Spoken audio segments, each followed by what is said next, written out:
TheNextRank.com smells we're Jack and Johnny Boy. Here we go. Today we are talking about how to ball chase effectively. Lovely stuff. How do you ball chase effectively? Maybe even let's take the negativity out of that statement. How do Yes. you pressure the ball effectively? Yes, I love that. Because a lot of players, they have negative connotations of ball chasing. Jack, Johnny, Smiles, I don't want Basically to. streamers. I don't want to ball chase. I hate ball chasers, filthy little dirty rats. It's streamers actually. You're It is to blame. streamers. It's Mostly. us. Streamer It's propaganda. me. It's all of us. We all It's- complain. it's Give me my me. space. I need a Yeah, flipper we set. all I need an complain. air dribble. We literally all complain, and that's why it's so good. Let's go over that really quickly. Why is ball chasing? Why is ball chasing good? It pressures the ball. It's in the name, and it applies, or it gives less time to your opponent. It also tilts the hell out of them, right? And that's like the greatest thing you want to have happen to your opponent. That's why we play the game. After disconnecting their PC. That's like the best thing that you want to have to happen to their opponent. So yeah, so make sure to do it, I think. Yeah. First of all, it has to be recognized as a valid strategy. If if you're not realizing that this is it's not just a one way to play. It's probably the way to play right now. Yeah. It's actually the way to play because especially if you're looking to rank up, if you're looking to improve, you're gonna face players who just do this so well, so effectively, and you can't beat them unless you join them. It's the way to play. Simply. And Wasn't this largely the meta shift that kind of like took EU dominance over NA dominance a couple years ago when we're like talking about like BDS era? Yeah, definitely. Wasn't this kind of like a big part of that? Yeah, I would say so. absolutely. I'd say so. It's like historically the better teams in Rocket League have been the teams that stick around in the play. The better players have been the players that stick around in the play on lower amounts of boost. They're constantly there.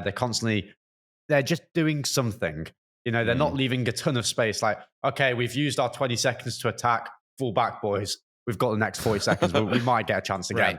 They're just constantly like, yeah, I'll go here. I'll go here. I'll go here.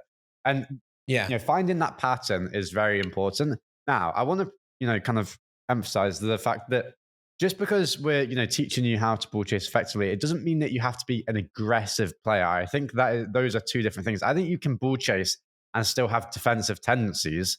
You can still kind of keep your play style, whether you're an aggressive player or whether you're a defensive player.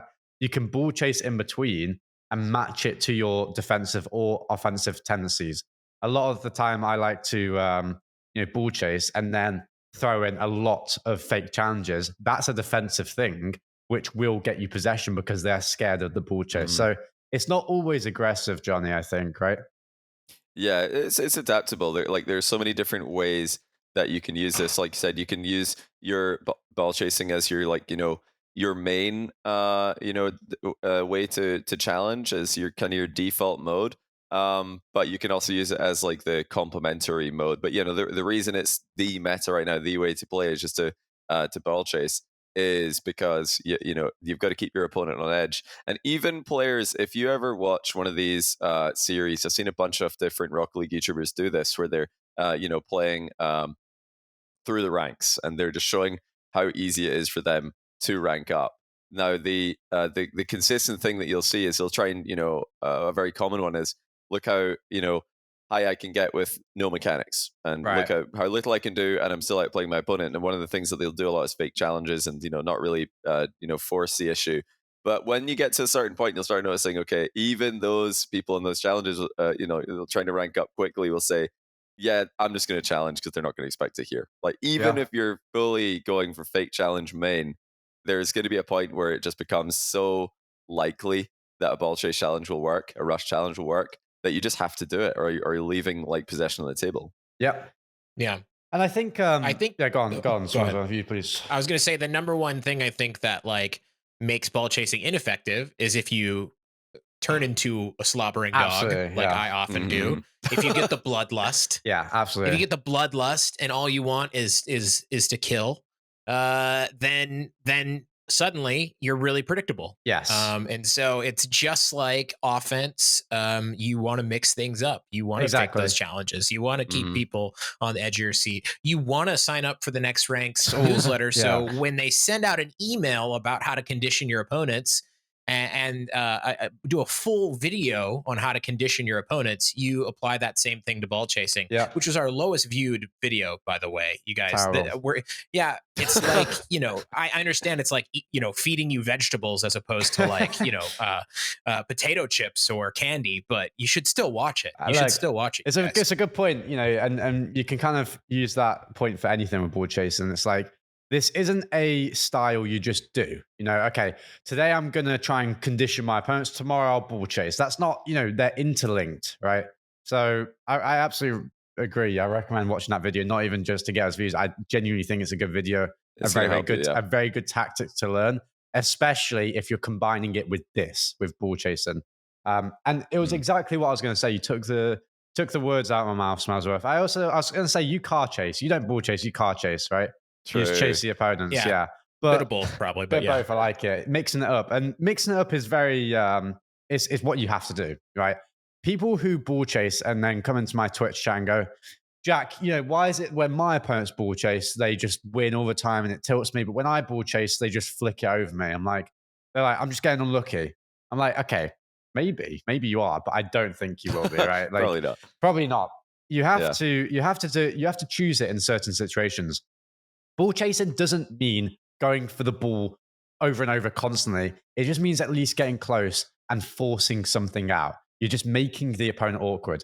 Stick in the play with low amounts of boost. If you have to go back, you don't just disrespect the general rule of Rocket League of, if I go here, I'm going to concede, and just go, well, Jack told me to ball chase, I have to go.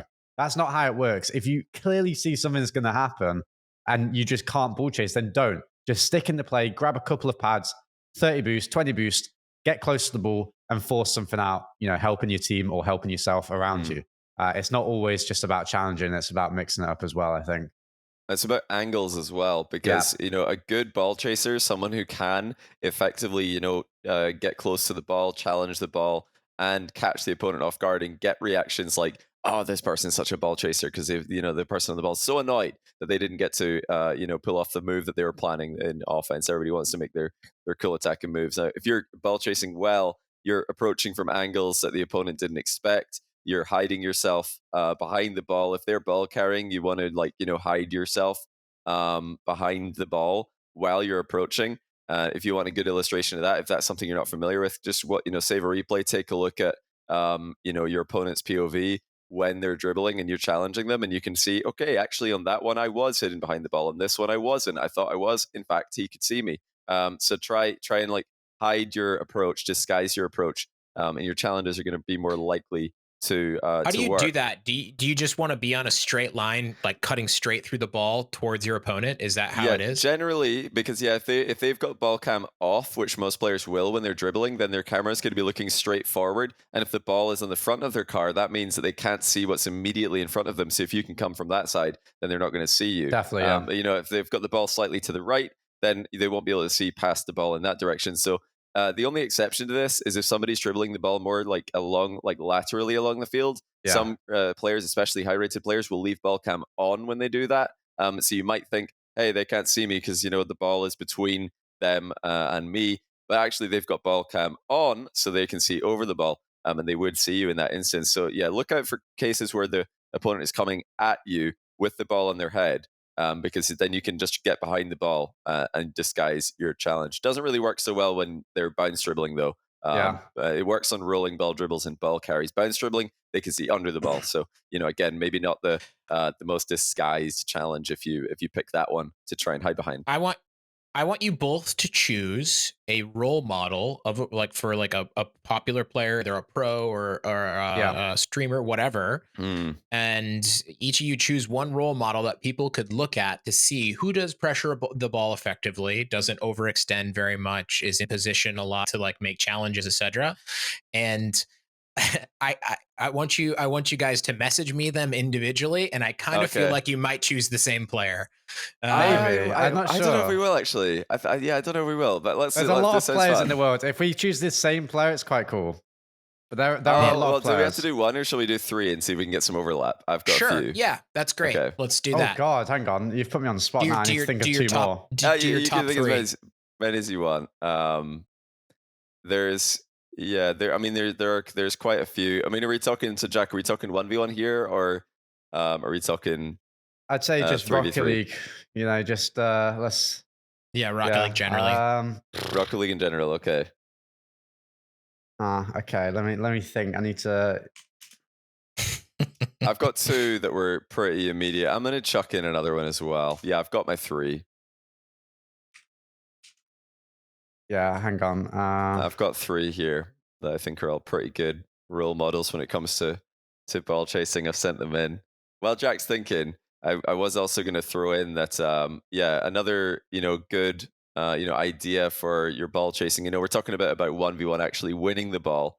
But yeah, actually just sticking around on low boost is a big part of this as well. I think maybe just as much of this. That's something that would be identifiable with higher level players, especially. You could just see who can stick around on the ball, and you'll even hear streamers and high level players complain about this as well, where they're like, "Oh, just leave! What are you doing? Why are you still here?" I'm sure you guys have all had that moment in your own game. You're like, "Oh, I really wish this opponent would just go away so I can have my alone time with the ball, get my boost, make my play."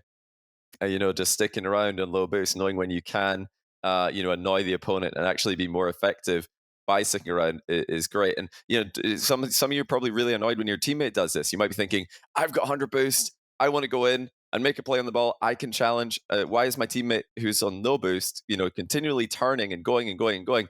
But that is a totally valid strategy a lot of the time, and you need to get ready to play off your low boost, teammates touches or challenges or pressure plays when they are just continually chasing. Don't be one of these people who's saying, my team, I hate my teammate. They just keep chasing. Because actually, that's predictable. That's good for you. You can anticipate your teammates' moves if they're just continually going for the ball. You can play around them and start to adapt. And I personally love it when I go into a game and my 2v2 teammate, my random 2 teammate, is a ball chaser. Because I think, great, I know what they're going to do all the time, so I can position myself accordingly all the time. And I'm not going to, have any situations arise where I'm in a 1v2 because my teammate's constantly going to be on the ball. So yeah, I think it's good. You can actually play around it in lots of situations. Right. I've sent my 3. Let's have a look. Okay. I think we might have one. Is it so the first name is number 1, the 2, and then 3, or the opposite way? Which way is it? I'd say 1 and 2 is ordered, and then 3 is like, I'll explain that as when you say it. Mine are no particular order to them. Yeah. I think just say the top 3. Okay, so Jack, I have to say your first one is I actually thought who you would both say. Yeah. Your first one, Jack's first one is Monkey Moon, which is who if I had to he came to mind because at least his sticking around in the play, right? That's what sticking around in the play. He may not be always challenging, but he is always there at least to challenge if he needs to. And I think that is ball chasing. He's up there, yeah. I think he's up there. I didn't put him in my top 3, but he's definitely up there. I like that. I kind of feel like he's also a very good role model because he's very unlikely to overextend very often. You can replicate his style as well because he's got good mechanics, but he doesn't use extremely flashy mechanics. Yes. He's very, very solid. And only when funnily enough, in 1v1, Monkey Moon does still play 1v1 to a pretty high level. He did a year ago play for France against Saudi, and he was not the biggest chasey player in ones, but since he's 99% 3v3 these days, I would agree. Very, very. If you watch his pressure heavy. His 2s as well, if you watch his 2s games, he never leaves the play, man, and he's never on above 60 boosts. It's so weird. He's just always on 30, and he makes it work. Fine. He's like 5 30 boost, double jump, bang. Okay, what's going on? Double jump shots. Double jump, bang. I'm like, dude, stop double jumping into these balls. And he's just like, I'll just double jump into every single one of these balls. Right. He's so fast. Johnny's first one, I think, is probably more aggressive. You can tell me, Johnny, but it's Naupo. Yeah. See, I'm going to say I've gone for quite I think I've gone for fairly not defensive players, but a lot of different defensive chasers. Okay, I wouldn't say the other 2 are defensive, but I can explain it a bit better. We'll see. Naupo's a good one. Tell me, Johnny, why'd you choose him? Just briefly. Yeah, well, I mean, this guy, he's King Chase. He's just so fast. He's one of the fastest players in the world, so it helps. That really helps when you want to use ball chasing effectively because he can just cover so much distance. He gets these bursts of acceleration that just don't seem possible. So it's very hard to see some of his challenges coming. And even if you do, I mean, he's just so quick that he can make it work often. I think, you're probably, if you've watched my content before, you'll know that I do think that that's part of the Middle East meta playing in European servers. You're more likely to succeed if you lean much more towards ball chasing, lean much more towards aggression rather than backing off. Because if you back off, you're playing reactively. Very hard to react when you're playing on a high ping connection. So those guys do lean a lot more towards the ball chasing, and I think they do it very well. Right on. Okay, so you guys both made me a ball chase sandwich here, and I have to say that the ingredients you put in the middle of the sandwich are exactly the same. You both put T, R, and K in the middle of the sandwich. Yeah, T-R-K. Yeah, I think, again, very good at sticking in the play. See, I can't tell if he's an and that's what I mean. You don't have to just be an aggressive chaser, because he picks his times very, very wisely. Smart. Never overcommits. Never really gets beaten, especially when he's first man, in a position where his teammate can't, follow up if he's in 2s or 3s. And in 1s, he's just always, on the ball in the play. So yeah, TRK for sure. Okay. Yeah, exactly. Johnny's third is Jan. Okay. Yeah, I went for Jan here. Maybe a little bit more 1v1 leaning on this one, because when Jan does play 1v1, he's extremely aggressive, and I think he's one of the best at it. But yeah, in 3v3 also, he does, more in the past, but maybe less so now, take that, just full-on aggressive role when he's in attack. But yeah, I think their last year in NA is kind of actually made them more well-rounded, and a little bit more balanced than their previous season. I don't think was a good thing. I think I think it was better when they were in Sam and just going absolutely no respect for everything. Now they are a little bit more well-rounded, and maybe less pressure to go up against them. But you played against them all last season, so you can speak to this one, Jack. Yeah, he's still an extremely aggressive player. He prefers to challenge. He prefers to, be an aggressive player, like I said, instead of defensive and ball chasing at the same time. So yeah, like you said, the previous year before last season, I think it was scarier playing him, because he did not, care at all, right? This last season, he kind of relaxed off a bit. So yeah, he's maybe fell back in terms of how much he chases, but still a very, very good player to watch in terms of that. Just a good player to watch, overall, and how good he is. So yeah, I like that pick. And Jack's final was Moxie. Yes. Oh, yeah, okay. And I'll explain this one because it's just one specific, and that's why I wanted to include it, because a lot of people watching will like 1v1. Yeah, Moxie, he doesn't really. He's very awkward to play against because he is challenging a lot. He's always, he's shadowing a lot, but then he'll challenge. He'll just backflip into the ball. He's very, very close. He sticks around on low boost. He just understands how to play ones. And that's exactly how you play ones. You don't give your opponent space, right? You stick around. Even if you're on 20 boost, it's better to stay in the play on 20 boost in 1v1 than going all the way back, giving them the whole field of space just to get an extra 80 boost. It's not worth it, right? So yeah, he's an absolute, king to watch in terms of, how you should play 1v1 especially, and how you should play 1v1 aggressively, because I think he is an aggressive player, because I said these are defensive players, but I think it's like Moxie is aggressive. I think TRK and Monkey are just so solid in defense, even though they're not potentially, completely defensive players. They just are that good that they could classify as that, especially Monkey. But yeah, I like my 3. I like your 3 as well. You've gone for a more mechanical route. I've gone for a very, very solid, just back line here. I've left. But that's completely fine. I think we're at the end. I think we're at the end, Matt. Yeah. The last thing I will say, the absolute last thing we'll throw it over to Smellsworth to wrap it up, is in the sport that I know, obviously tennis, proactive players are always better than reactive players, right? And the only one, for the people who know tennis, the only one I really think to not attest to that is Nadal. He's a very defensive player. But the others that are on top of the game are usually aggressive. It's the same in Rocket League. Historically, the best players in the world have always been very aggressive players that make it awkward for their opponents at the time that they were the best. Use that. Use that to your knowledge. Doesn't mean you have to go for every ball, but you have to make things awkward. You have to apply pressure at all times. And that's what you should be taking away from this video. Well said. Sign up for the newsletter. Thank you. thenextrank.com. Do it. Then go ball chase right after. Yes.